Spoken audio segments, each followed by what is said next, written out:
le matériel de chirurgie de base vétérinaire ainsi que son fonctionnement. Tout d'abord, les porte-aiguilles. Dans le matériel de base, on retrouve le modèle Mathieu, le modèle Maillot avec anneau et le modèle Olsen avec une partie coupante à la base de la pince. Le porte-aiguille a un système de cran à l'arrière du manche afin d'avoir une pression assez forte pour tenir l'aiguille pour recoudre l'animal. Les porte-aiguilles Mathieu, Maillot et Olsen. Ensuite, les manches et les lames de bistouri. On insère la lame dans l'espace au bout du manche et avec une légère pression du pouce à la base de la lame, on la déclipse. Les ciseaux de médecin, courbés ou droits avec une pointe et une mousse, deux pointes ou deux mousses. Ces ciseaux sont donc pointe-mousse et courbés. Dans les ciseaux de chirurgie, on retrouve les ciseaux de Metzenbaum. On le différencie, par rapport aux ciseaux de Maillot, à sa partie coupante à moitié plus petite que la longueur du manche. Par contre, les ciseaux de Maillot ont la partie coupante de même taille que la longueur du manche. Que ce soit les ciseaux de Metzenbaum ou de Maillot, chacun existe dans des tailles différentes. Vient ensuite les ciseaux de Kelly, qui possèdent un long manche rigide, terminé par un mort court et pointu, utilisé pour les chirurgies précises, osseuses et pour tout tissu résistant. Les ciseaux de Lister. Ce sont des ciseaux très résistants dont un des morts est terminé par un bouton. Cela évite de petites blessures quand on coupe le bandage d'un animal. Les pinces hémostatiques. Elles servent à clamper ou contrôler les saignements.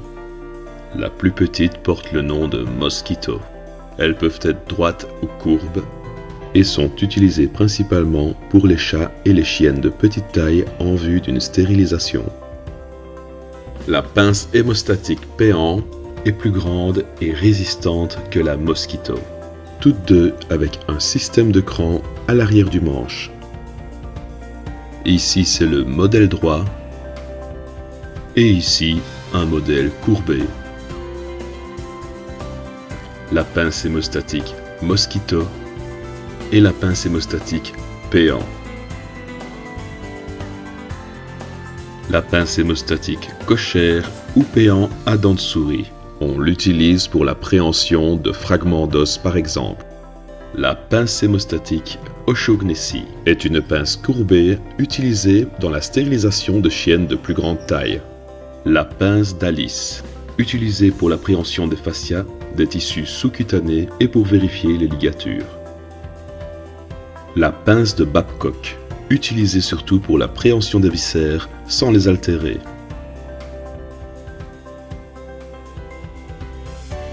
La pince de Doyen est un forceps intestinal non traumatique. On l'utilise quand on pratique une entérectomie. Les pinces à dissection d'Hudson et de Baquet sont des petites pinces délicates pour la préhension de la peau pour Hudson et pour la préhension des vaisseaux sanguins pour la pince de Baquet. Pinces à dissection d'Hudson et de Baquet. Les pinces à champ, Bacos avec anneau et Jones sans anneau. Comme son nom l'indique, la pince à champ sert à tenir le champ sur la peau de l'animal durant une intervention chirurgicale. Les clampes vasculaires existent dans toute taille, toute dimension et toute forme. Elles assurent l'interruption transitoire de la vascularisation. Les écarteurs ou les rétracteurs servent à écarter les parois abdominales durant une intervention chirurgicale.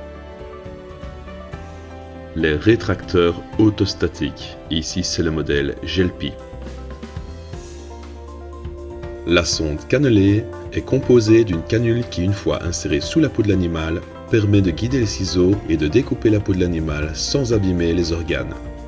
Pour la chirurgie dentaire, les padanes. Ils servent à garder la gueule de l'animal bien ouverte durant l'intervention, comme par exemple un détartrage. L'élévateur de racine permet de distendre le ligament entourant le collet pour libérer et extraire la dent plus facilement. Les daviers sont des instruments de chirurgie dentaire destinés à l'extraction. Ici aussi, différentes tailles et différents modèles. Attention, ne pas confondre avec la pince gouge et la pince gouge de Bay destinée à la chirurgie orthopédique. On pourrait les confondre. Pour la chirurgie oculaire, il y a les écarteurs de paupières, les ciseaux de Severin-Steven et les ciseaux à iridectomie. Pour finir, le spéculum est un instrument en métal ou en plastique jetable dont le but est de maintenir ouverts les orifices des cavités naturelles.